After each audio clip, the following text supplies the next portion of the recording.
नमस्कार गाइस, आप सभी का स्वागत है हमारे चैनल बीके बाबा में। मैं अनिल द्विवेदी एक बार फिर आपके सामने एक नए चैप्टर का वीडियो लेकर आया हूं जो आपको 12th कॉमर्स अकाउंट्स में काफी मदद करेगा सम को सॉल्व करने के लिए।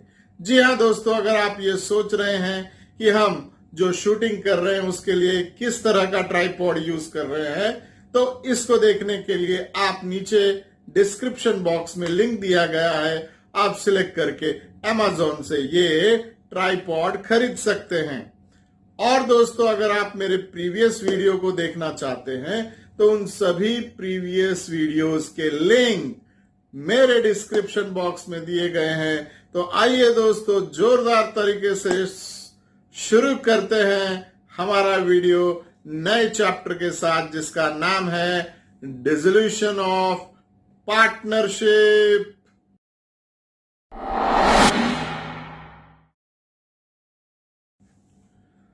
सो स्टूडेंट्स, जैसा कि मैंने आपको बताया कि हम एक नए चैप्टर के साथ आपके सामने हाजिर है आज, जिसका नाम है डिसोल्यूशन ऑफ पार्टनरशिप फर्म। जी हाँ दोस्तों, बड़ा ही इंपॉर्टेंट चैप्टर है फॉर 12th स्टैंडर्ड और ये आपको काफी अच्छी तरीके से आना चाहिए। जी हाँ, आइए हम आपकी मदद करते हैं सो दैट आप इसके सम्स बड़े ही इजीली सॉल्व कर सके।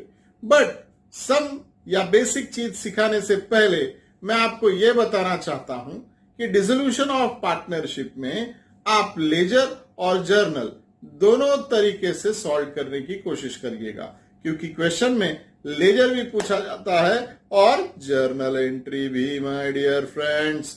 सो आइए देखते हैं what is dissolution of partnership. जी हाँ दोस्तों, डिसोल्यूशन के कई कारण हो सकते हैं। सबसे पहला और मेजर कारण होता है लॉस इन द बिजनेस। आपका बिजनेस बढ़िया तरीके से नहीं चल रहा है, प्रॉफिट नहीं दे पा रहा है, तो आपको एक दिन डिसीजन लेना पड़ता है कि हम फर्म को डिसॉल्व करेंगे। तो दोस्तों, अगर आपने डिसीजन ले ही लिया है कि फर्म को डिसॉल्व करना है, तो उसकी अकाउंटिंग प्रोसीजर क्या होती है सर, जरा बताइए। तो आइए इसके बारे में जानकारी लेते हैं। मित्रों, जब आप डिसोल्यूशन ऑफ पार्टनरशिप करते हैं तो यहां पर आप एक नया अकाउंट ओपन करते हैं जिसका नाम है रियलाइजेशन अकाउंट। क्या नाम है दोस्तों? Realisation account. जी हाँ दोस्तों, ये बहुत ही इंपॉर्टेंट अकाउंट है फॉर डिसोल्यूशन। इसके बिना डिसोल्यूशन पॉसिबल ही नहीं है। तो आइए देखते हैं कि रियलाइजेशन क्या होता है, किस तरह से हम इसे प्रिपेयर कर सकते हैं। तो रियलाइजेशन अकाउंट रियल अकाउंट भी है, पर्सनल अकाउंट भी है, नॉमिनल अकाउंट भी है। It is a combination of all three accounts. यहां पर हम अपने पूरे के पूरे एसेट्स को ट्रांसफर कर लेते हैं from the balance sheet in the debit side of realisation. क्या करते हैं हम? बैलेंस शीट के एसेट्स को सारा का सारा रियलाइजेशन के डेबिट साइड में ट्रांसफर कर लेते हैं। सर ये क्या है? तीन चीजें इल्ले। व्हाट इज तीन चीजें इल्ले? हाँ, तीन अकाउंट्स को हम ट्रांसफर नहीं करते हैं। पहला कैश और बैंक अकाउंट, दूसरा प्रॉफिट एंड लॉस अकाउंट, और तीसरा any RDD. Sir, why we are not transferring all this three account? Good question my dear. Because cash और बैंक अकाउंट का अपना नया दुकान खुलता है, अरे सॉरी, नया अकाउंट खुलता है। सो कैश और बैंक अकाउंट हम वहां पे ट्रांसफर कर देते हैं। Correct sir. फिर प्रॉफिट एंड लॉस अकाउंट, बेटा प्रॉफिट एंड लॉस अकाउंट तो असेट्स ही नहीं है। It is the loss of the partners. So whenever partners transaction is there, you should transfer to partners capital account. जी हाँ दोस्तों, तो आपने प्रॉफिट एंड लॉस अकाउंट को पार्टनरवा के कैपिटल अकाउंट में ट्रांसफर मार दिया। अब क्या करेंगे सर? बचा हुआ असेट्स ना सर, ऐसे पागल ना बनाओ, आरडीडी तो बाकी है। आरडीडी पहली बात तो असेट्स ही नहीं, क्योंकि इसका फुल नेम होता है रिजर्व फॉर डाउटफुल डेब्ट। तो ये लाइबिलिटी होती है माय डियर, इसके लिए इसको हम असेट्स के साथ ट्रांसफर नहीं करते हैं। हम इसे कब ट्रांसफर करेंगे? लाइबिलिटी के साथ। Okay sir, done. आपका एक्सप्लेनेशन बहुत बढ़िया लगा। तो अब हम देखते हैं कि हमने सारे एसेट्स को ट्रांसफर कर दिया। अब किसके तरफ देखेंगे? लाइबिलिटी की तरफ देखेंगे। लाइबिलिटी दो प्रकार की, एक पार्टनर्स लाइबिलिटी, एक आउटसाइडर लाइबिलिटी। पार्टनर्स अपने घर का ही आदमी है, but what about other liability जो बाहर वालों का है? बाहर वालों का सर क्या करेंगे? एक काम करते हैं, रियलाइजेशन के क्रेडिट साइड में ट्रांसफर कर देते हैं। सर एग्जाम्पल तो बताया नहीं बाहर वालों की लाइबिलिटी का। हाँ, एग्जाम्पल सुनिएगा। Creditor, bills payable, outstanding expenses etcetera. Sir थोड़ा हल्लू। Okay, creditor, bills payable, outstanding expenses etcetera. Got it? So हाँ, creditor, bills payable, outstanding expenses, इस तरह की लाइबिलिटी को हम रियलाइजेशन के क्रेडिट में ट्रांसफर करेंगे।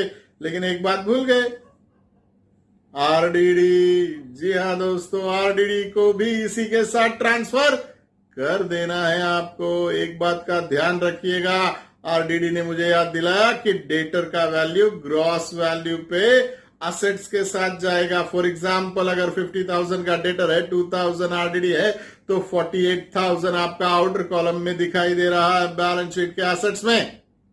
जी हाँ दोस्तों, ये 48,000 ट्रांसफर नहीं होगा, ये ग्रॉस वैल्यू यानी 50,000 पे ट्रांसफर किया जाएगा रियलाइजेशन के डेबिट साइड में असेट्स के साथ। क्लियर? Very good. सो हमने आउटसाइडर लाइबिलिटी ट्रांसफर कर दिया, असेट्स ट्रांसफर कर दिया। आप सर, अब कोई बात नहीं। रियलाइजेशन का मतलब ही होता है असेट्स को बेच देना, यानी असेट्स रियलाइज करना my dear friends. Okay sir, मतलब असेट्स अगर रियलाइज यानी बिक गया तो क्या करेंगे? रियलाइजेशन के क्रेडिट साइड में रिकॉर्ड करेंगे। दोस्तों याद रखिएगा, मैंने पहले ही कहा था realisation is a real account. देखिए, असेट्स आया तो डेबिट किया, असेट्स गया तो क्या करना पड़ेगा? क्रेडिट करना पड़ेगा। तो आप इसे कहां रिकॉर्ड करेंगे? रियलाइजेशन के क्रेडिट साइड में सर, कभी। हाँ दोस्तों, अब मैं गाना बिल्कुल नहीं गाऊंगा, लेकिन कभी असेट्स बिकते नहीं हैं और उसे पार्टनर्स ले जाते हैं, तो फिर भी आपको रियलाइजेशन के क्रेडिट साइड में लिखना पड़ेगा। अगर असेट्स बिका तो कैश के नाम पे और असेट्स पार्टनर ले गए तो पार्टनर्स के नाम पे, लेकिन रियलाइजेशन अकाउंट में क्रेडिट ही होगा मित्रों। तो आपने लाइबिलिटी को क्या कर दिया, सॉरी असेट्स को क्या कर दिया? रियलाइज करके रियलाइजेशन के क्रेडिट साइड में रिकॉर्ड कर दिया। सर पैसे आ गए, क्या बोलते, भाग जाए? अरे नहीं रे बाबा, पेमेंट करना है। जिनका पेमेंट उधारी लिया था उसका पेमेंट करना है ना बड़ी साई। अरे हाँ सर, विसर लो। ठीक है, तो हम आप करेंगे आउटसाइडर लाइबिलिटी को पेमेंट। अगर आपको एडजस्टमेंट में दिया है आउटसाइडर लाइबिलिटी किस तरह से पे की गई है, तो आप उस तरह से पे कर दीजिएगा। वरना अगर कुछ भी नहीं लिखा है तो कुछ भी मत लिखना, आप पूरा का पूरा आउटसाइडर लाइबिलिटी बुक वैल्यू पे करिएगा। हाँ, वरना बहुत बड़ा प्रॉब्लम हो सकता है। प्रॉब्लम में, आपके लाइफ में नहीं। ओके, तो आपने लाइबिलिटी को एज पर प्रॉब्लम पे कर दिया। अगर एज पर प्रॉब्लम नहीं दिया है तो बुक वैल्यू पे कर देने का। तो सर रिकॉर्ड किधर करने का वो नहीं बताया आपने, मेन चीज भूल जाते सर। ना ना ना, पेशेंस पेशेंस माय डियर, पूरा वीडियो देखने का, बीच में से उड़ी नहीं मारने का। हाँ, तो अब हम बता रहे कि रिकॉर्ड किधर करना। पेमेंट किया आपने, liability, debit the receiver. I told you ना, रियलाइजेशन रियल अकाउंट भी छे और पर्सनल अकाउंट भी छे। तो पर्सनल अकाउंट के टाइम पे रूल क्या लगाने का, पर्सनल का डेबिट द रिसीवर। तो किधर रिकॉर्ड करने का, डेबिट साइड में। Very good, all the liability paid. Sir ये सब पूरा प्रोसेस किया ना, कुछ तो खर्चा पानी होएगा ना। अरे पक्का होएगा ना बेटा। तो खर्चा पानी किधर से देने का, रियलाइजेशन एक्सपेंस। सर ये तो नॉमिनल हो गया। Exactly. What I told in the beginning, realization is a personal account, real account, nominal account. तीनों रोल, नर नारी आगे नहीं बोलने का, तीनों रोल किसका, रियलाइजेशन का, पर्सनल भी, रियल भी और नॉमिनल भी। माय डियर बच्चा लोग, so realization expenses are recorded in the debit side of realization account and paid in cash. तो क्या नाम लेने का, कैश और बैंक का नाम लेने का, और रियलाइजेशन के डेबिट साइड में रिकॉर्ड कर देने का। Sir anything else, no my dear, nothing. Now what to do, sir take the balance. Debit balance बड़ा है यानी डेबिट साइड बड़ा है, लॉस। क्रेडिट साइड बड़ा है, प्रॉफिट। मोस्टली याद रखिएगा डिसोल्यूशन क्यों होता है, मैंने शुरुआत में ही आपको बता दिया था कि लॉस होने की वजह से होता है। तो क्या होगा, डेबिट साइड मोस्ट प्रोबेबली ज्यादा होगा, बट कभी कभी।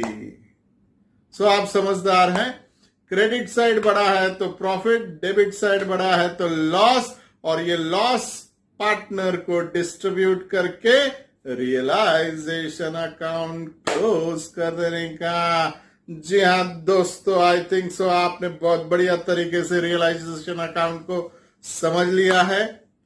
आगे हम नेक्स्ट वीडियो में बाकी के पार्ट्स को कंप्लीट करेंगे। तब तक के लिए बीके बाबा का सलाम। लेकिन जाने से पहले अगर आपने मेरा चैनल सब्सक्राइब नहीं किया है तो सब्सक्राइब करें, कमेंट करें, बेल आइकन प्रेस करना ना भूले, कारण माणूस भारी आणि मंडळ आभारी।